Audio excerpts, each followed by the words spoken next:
What's up, everybody? Welcome back to another episode of the 10-7 MMA show. This is an impromptu episode because some big news just dropped. Unfortunately, I'm just doing this solo because it's impromptu and I got a crazy day today and I can literally only talk for the next 6 minutes. So let's see what we could get in here. But this is unbelievable. So this morning, there was huge news. I'm going to do a quick share screen so you can see what I'm talking about.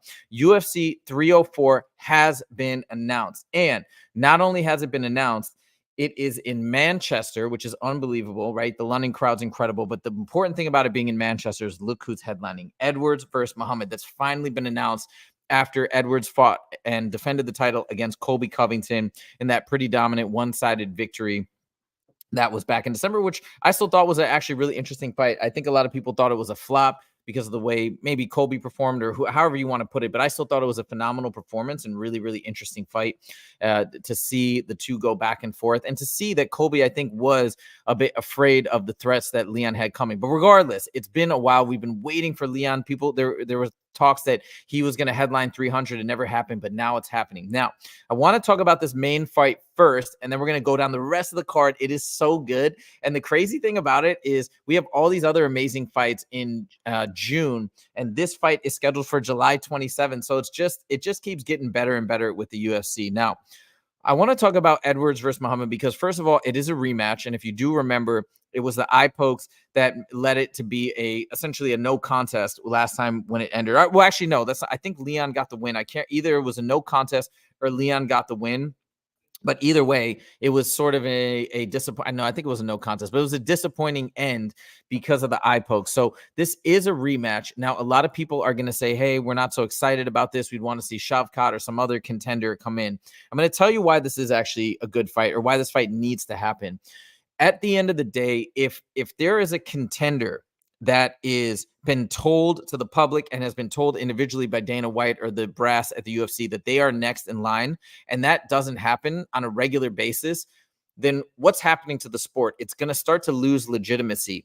And at the end of the day, while we want to see exciting, amazing matchups, while we want to see, I don't know, some dream matchup of like GSP versus Leon or some crazy fight fantasy like that, at the end of the day, there has to be some structure and some mechanism that has some level of equity. I know people will say, oh, hey, it's not fair. And if you're talking about fairness, you're in the wrong sport. I get that. But at the same time, while it's entertainment, it is an athletic sport, a professional sport at the end of the day.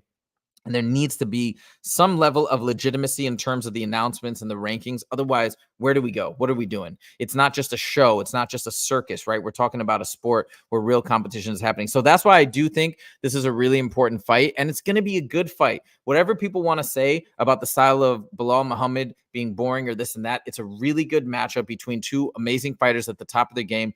Let's let Leon see what he can do. He was winning that first fight handily. That doesn't necessarily mean he's going to come out with the victory, but let's let him get his due and do his thing against Leon Edwards. But we got to talk about the rest of the card because the card is incredible. Okay. So we got this matchup, right?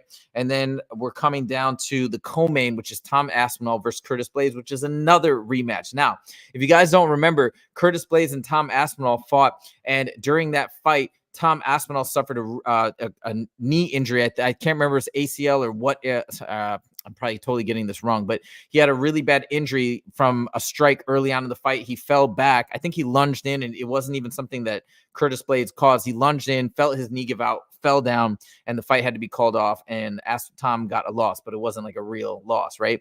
Since then, he's talked about how he always had knee problems. That gave him the time to do proper recovery and healing, and now he's better than ever, as we saw him against Sergey Pavlovich and have that dominant victory on short notice, by the way. So this is a great rematch as well, even if people aren't as excited by this potential matchup. I know people have been calling him to fight John Jones, but listen, it's not happening. The John Jones fight versus Stipe is happening in November.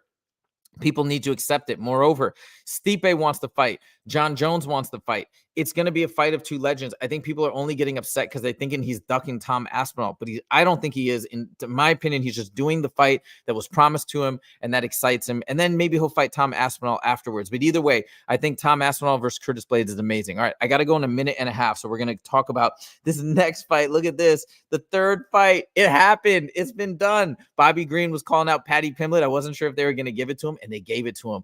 This is going to be a really fun fight. I mean, Bobby Green is one of the most entertaining fighters ever. Paddy Pimblett, people love him or hate him, but he is exciting. He is fun at the presser. This is going to be dope. This is going to be an amazing fight, good fight, no matter what people say. Paddy's not afraid to bang, stand and bang. Obviously, we know how Bobby Green fights.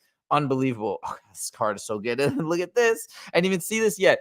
Next is Muhammad Mokaev versus Manal Kape, the two guys who are basically at the top of the flyweight division. So this is going to be another amazing fight. Manal Kape is so amazing on the mic, and a lot of people thought he would be champion by the end of the year. Of course, he had weight issues on his last fight, but man, this is fun. And I like Muhammad Mokaev, whatever people want to say. He's young, he's 23, and he's on the rise. It's so fun to have a young champion because they can have a long, dominant reign, possibly. And I like him on the mic. I think he's interesting, regardless of what you want to say about his fight style. Last but not least, Giga Chikadze versus Arnold Allen. Of course, Arnold Allen, they have to get him on the card. He's a UK fan favorite, and that's it. That's the main card. What a lit card. I don't know if you guys are as excited as me, but I gotta go. I have a hard stop right now. But if you guys like this card and are as excited as I am, click that like button. If you want to see more from the 10-7 MMA show, make sure to click subscribe. Thank you guys so much for joining. And 304, let's go. And I'll see you in the next video. Take it easy.